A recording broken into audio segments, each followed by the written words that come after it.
It's day 4 at Sibos Toronto. My name is Ravesh Patel, editor at TFG, and I'm joined by Ravesh Lala at IBM. Hello and welcome. Hi, Dipesh. Thank you. Welcome back to the collaboration couch. So, question 1, what are the biggest obstacles for banks in terms of innovating for trade and supply chain finance? So the one thing that most banks are sort of, talking to us about is digitization.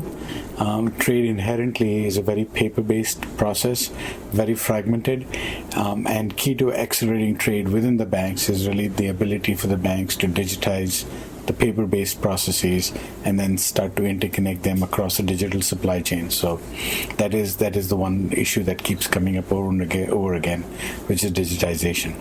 Thank you very much. And a key theme of digitization is generative AI, which we've heard a lot about. How can generative AI be used in trade finance? So, I'll give you 3 examples because generative AI itself is there's an evolution, right? There's in its most basic forms of applying AI, it's about how do you take, once you've digitized the processes or the paper or the loans, taking those transactions and being able to automate them using AI, right? So I'll give you a really simple example that we're doing this today with clients, which is taking, let's say you get a loan gets approved, and then there's a workflow, but think about taking that approval and sending it directly to the right approver using a Slack message. That's AI in its simplest form, right? And then being able to take that approval from the approver and being able to fire up the back-end transactions using AI, something like Watson Orchestrate that we have, and being able to fire the back-end transactions back to your systems, right? That's one form of AI, right?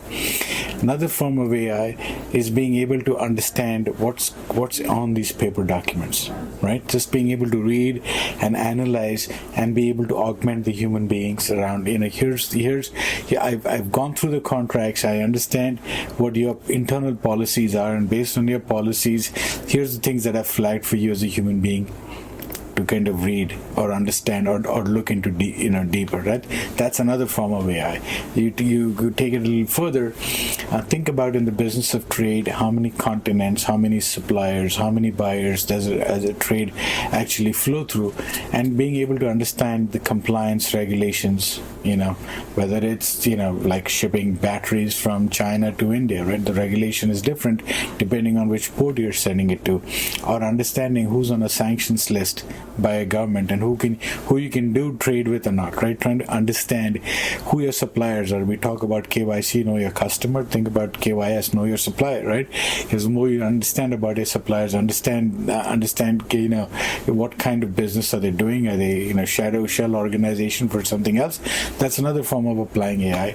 And then the generative. So I've just keep going through the progression. The generative part is, remember, I gave you the contract example of you've got a contract from a large buyer, you understand what your bank's policies are, and you flagged it. Now think about the generative part, which is you actually have the AI machine rewrite the contract, right? That's the generative part, right? So I think there's evolution, there's learning there, right? Because the consumer, we talk about consumer generative AI that's taken years to build those language models, but I think we are starting with AI in its simplest form today, understanding the taxonomy of the trade business, and then starting to build the large language models so that we can start to progress towards the generative piece.